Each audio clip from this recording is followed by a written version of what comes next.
Hello, and thank you for joining me here on the Miraculous Lightworkers channel, your go-to place for all things about lightworkers and enlightenment. Today we're going to be reading from Karen Casey's Daily Meditations for Practicing the Course. I'll put links to where you can purchase a copy in the description. And today's reading is for October 19th, and it's about death. Death has no power unless we choose to identify with it. That's the opening statement.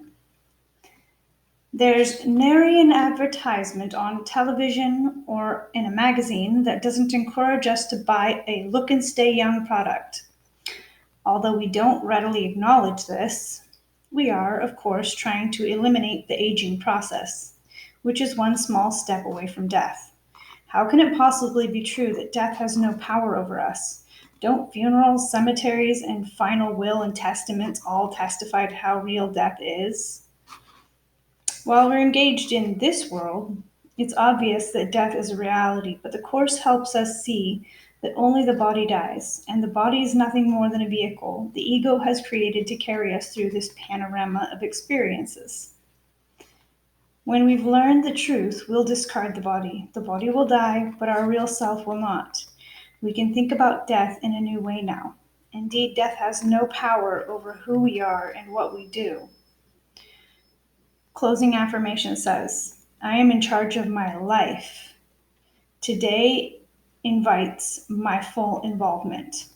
So saying that statement, I am in charge of my life, today invites my full involvement.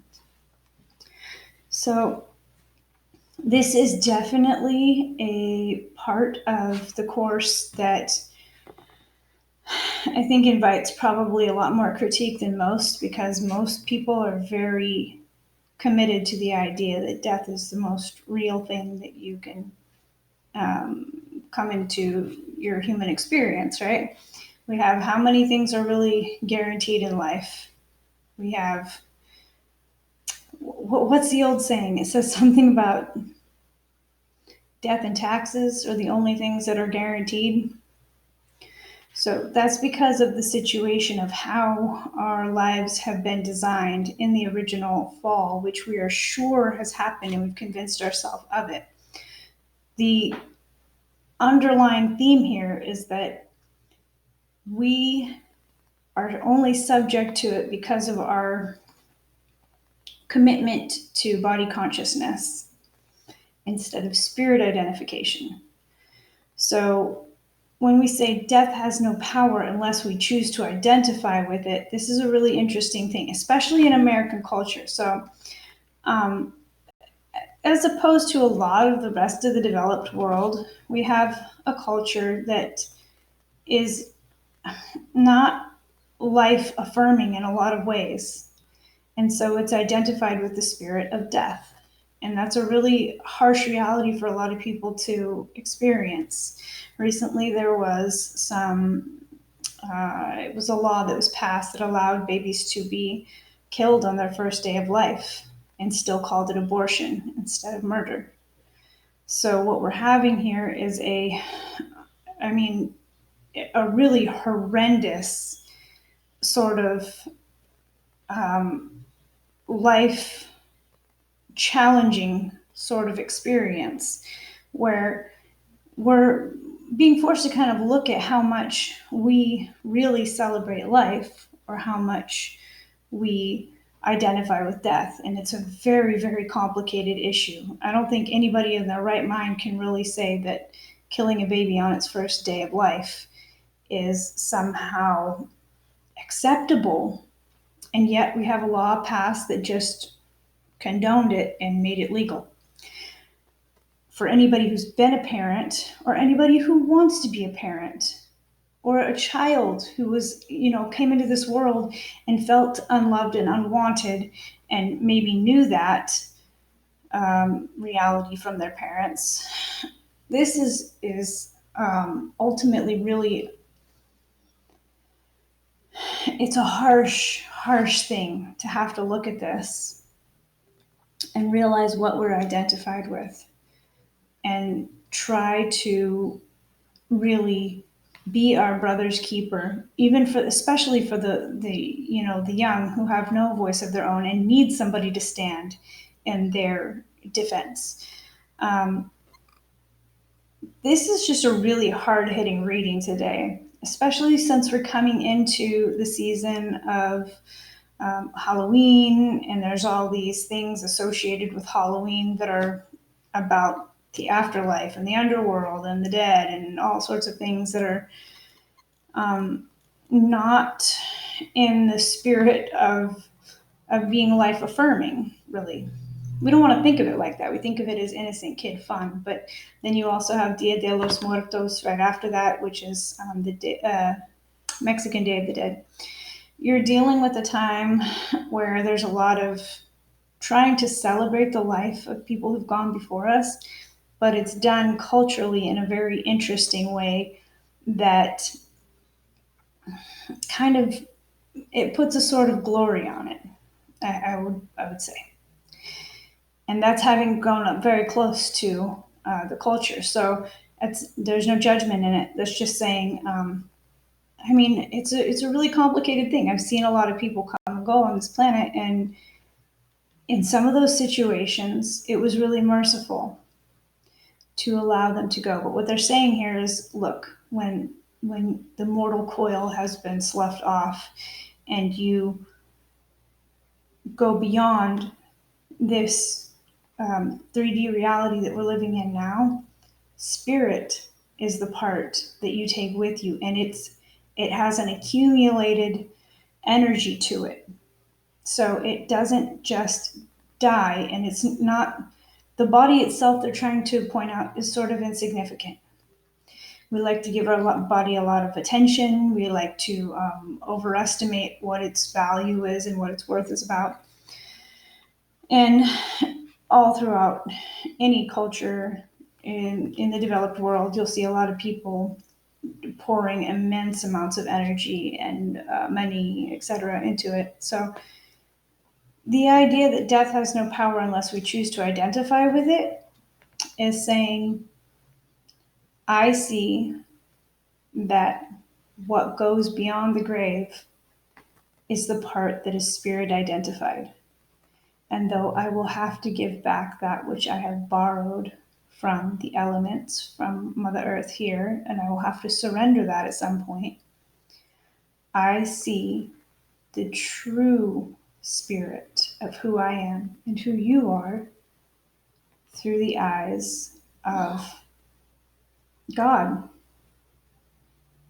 We're not meant to die is a really interesting concept that we just covered it about 2 days ago. And it's the idea that we weren't made that way. We were meant to be in perfect peace, a world created for us where we could have eternity and heaven on earth within our grasp. This is not some fairy tale fantasy thing. This is what the scripture says, and this is what ancient cultures throughout the world were absolutely obsessed with. How do we get back to that state of perfection? In the Egyptian culture, you'll see a lot of this, where they're always talking about how to ensure the perpetuation of the spirit in its wholeness and weighing the feather against the heart, and how important it was to understand the fullness of what the spirit was working towards, and that coming back around in most of the ancient cultures was inevitable unless you sloughed away the karma, unless you worked it out. And all of that, all the energy that you put towards it is not for naught. When you drop the body, your spirit is coming more into fruition, more into wholeness, back to the oneness principle. And the ancients understood this a lot better than we do today. I will say that. If you want more information about that, I would definitely look into most of the ancient Middle Eastern kind of cultures. They talk a lot about this, about how our inevitability of returning to work out karma would perpetuate until we could eventually get to the point where we understood and were in complete acceptance of the fullness of what we really are, and not just distracted by the body. So I'm going to go ahead and leave you with that closing affirmation because I think that's poignant right now. I am in charge of my life. Today invites my full involvement. So that's really about awakening. If I believe that I'm fully responsible and I'm fully in charge of it, and my experience today comes from my awareness of seeing through the eyes of God, through the eyes of the Holy Spirit, and through that experience, you will be fully involved. And this is about really activation. This is what it means to get into that state of being a light worker, whether you intended to or not. Because when I started this journey, I'm just going to go ahead and add this real quick. Being a light worker was not my intention initially.